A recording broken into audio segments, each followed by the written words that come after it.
All right, so today's lesson is going to be over integers and their opposites. Integers is something new for you. It's not something that you are familiar with. And if you are, you haven't had a whole lot of introductions or a lot of information on integers. So up until now, you have all dealt with the numbers to the right of 0. So here is 0 on my number line. And you have been dealing with all of these numbers. All of those numbers are considered to be positive numbers. They're also positive integers. Okay, I like to color mine in. All right, so those are all positive numbers. Those are all numbers that you have dealt with before. So I could easily take from 0 and I could fill in these blanks. 1, 2, 3, 4, 5, 6, 7. All right, these numbers are all numbers. So all of my positive numbers are all numbers that are greater than 0. So if it is greater than 0, it is considered to be a positive number. So what we're going to focus on today is those numbers to the left of 0. Those numbers to the left of 0. Those are called negative numbers or negative integers. And these numbers are all numbers that are less than 0. So you notice that we are comparing these positive numbers and these negative numbers to 0. Are they to the right of 0? Are they to the left of 0? Are they greater than 0? Or are they less than 0? We're all comparing the location on this number line to 0. All right? So let's go ahead and talk about how we put our negative numbers on the number line. So again, I always start at 0. 0 is my starting point. Remember that. Very, very important. Okay? When we were going to the right, our numbers kept getting bigger and we would count up 1, 2, 3, 4, 5, and so forth. When we're going to the left, we are going to start at -1 and count. So -1, -2, -3, -4, -5, -6, -7, and so forth. Notice I didn't start over here and say, oh, -1, -2, -3, -4, -5, and so forth. I started at 0 and worked my way out, right? Started at 0 and worked my way out. Both sides. Right side, left side, I always start at 0 and work out. Now, what's interesting about those numbers on the left of 0 is that as they travel away from 0, the number gets smaller. Itty bitty. The further away from 0, the smaller you get. On the positive side, the further away from 0 you get, the bigger you get. Okay, so keep that in mind as we go on and when we start talking about ordering.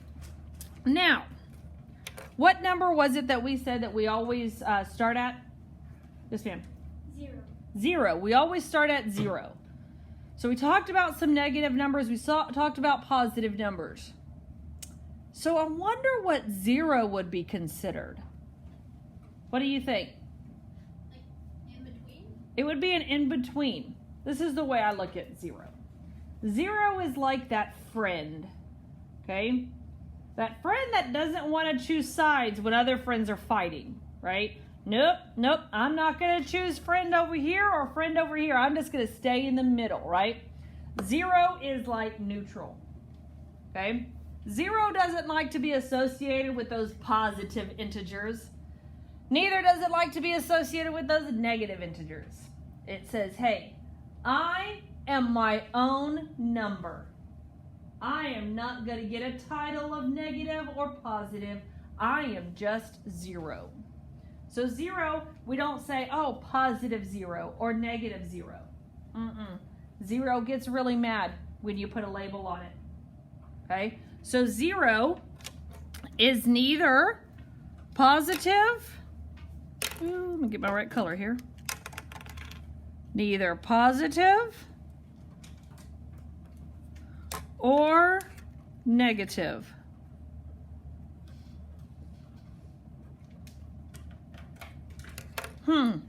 That's interesting. Let me ask you a question. Not really dealing with integers, but when we hear the words prime and composite, those are labels, right? A number is either prime or composite. What number does not put a label on itself? Doesn't say I'm prime and it doesn't say I'm composite. Yes, ma'am. 0. Nope, not 0. But good try. Yes, ma'am? 2. Nope, not 2. Yes, sir? 1. Remember, number 1 does not say it wants to be prime or it doesn't want to be composite. Doesn't put a label on itself. When we talk about integers, it's the same thing with 0.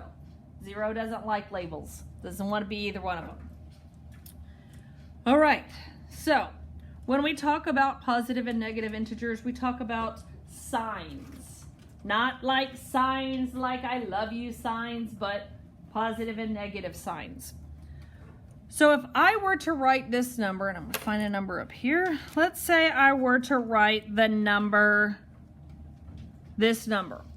Would y'all tell me that this number is a positive number or a negative number? Yes, ma'am. Positive? I would say it was a positive. But it doesn't say, hey, look, I'm a positive number, right? It doesn't shout out, I'm a positive. There's no sign in front of it that says it's a positive.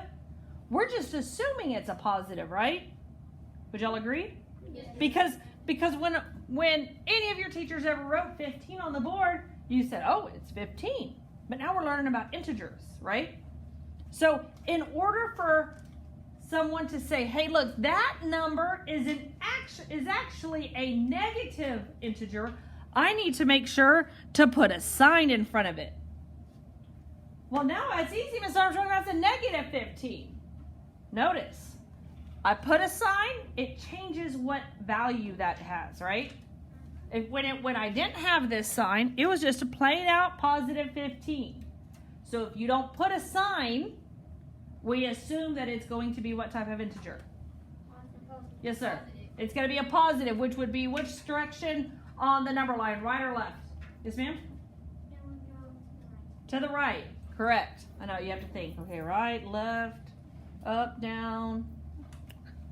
What song is that? Isn't there a song? Right, left, up, down, left, right. No? Okay, there is a song. I have no idea, but I heard. Okay, so we always remember that when we write our negative numbers, we always need to make sure that we use a negative sign. We always have to make sure to have a negative sign. Otherwise, by default, we're going to say that that number is positive. All right. Let y'all all get caught up for just a second. Now, a common question that I get is, Miss Armstrong, how is it, so that negative sign looks a lot like what? What type? Minus. A subtraction, right? It looks like a minus or a subtraction sign, correct? So, oh man, how am I supposed to distinguish, is that a minus 15 or is that a negative 15? So let me, hold on. I came up with this amazing analogy, okay? I'm super excited with myself this morning. Okay, I don't teach English, right? There's not a whole lot about English that I know. But I do know this. Someone tell me what an adjective is. Yes, ma'am. A describing word. A describing word, right? What is a verb? Yes, ma'am. An action word, right? Can I use the same word in different contexts? Yes. Yes. Same thing goes for integers. I have this sign, and it looks like it could be a subtraction sign, and it looks like it could be a negative sign. It's a matter of how I use it in my mathematical sentence, okay? You're like, sentence? There's no words. Those are just numbers. That's why it's called a mathematical sentence. Okay, so as I have my negative 15 there, right now, this negative, this lovely negative, is just describing the type of integer that is. That's all it's doing, is describing the type of integer, right? Now, if I were to write this, I'm going to slide this down because I want it up here because you don't need to write this down, it's just showing you something. So if I were to write this, that sign is now giving me an action, correct? It's saying, hey, you are going to subtract, right?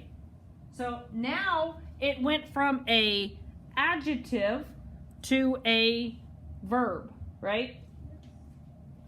Looks the same, but means something different, correct? For integers, we're just going to be using this negative sign, which is just describing it. All right.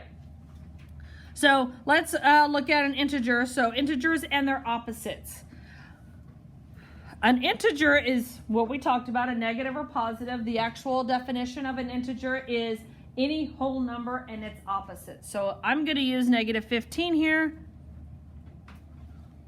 And if I want to know what the opposite of negative 15 is, I'm going to say, okay, I'm going to look at 0. It's on the opposite side of 0, which would put it into what type? Positive or negative? Positive. Positive. And then it's going to be the same distance from 0. So the opposite of negative 15 is positive 15. If I were to give you the number 2, that's positive 2. The opposite of positive 2 is negative 2. Opposites are super, super easy. All right, so we're going to do a little bit of practice here. It says label and find the opposite. So here it tells me, hey, look, here's negative 9. I need to label and find the opposite. What is the opposite of negative 9? 9. Would y'all agree? Yes. But it's going to be hard for me to graph it on this horizontal number line because all I have is just this negative 9. I know that opposites have to be on the other side of 0. So what number do you think we need to find? Yes, ma'am. Go for it. 0. I need to find where 0 is going to be on my number line, right? Then it'll be easy for me to decipher everything else. So negative 9, negative 8, negative 7, negative 6, negative 5, negative 4, negative 3, negative 2, negative 1, and 0. Woo! Okay. Now I got my 0. Now the piece of cake. I can find where my positive 9 is going to go because it's on the opposite side. 1, 2, 3, 4, 5, 6, 7, 8, 9. And there is my opposite. Did y'all agree? Yes. Pretty easy, right? Yes.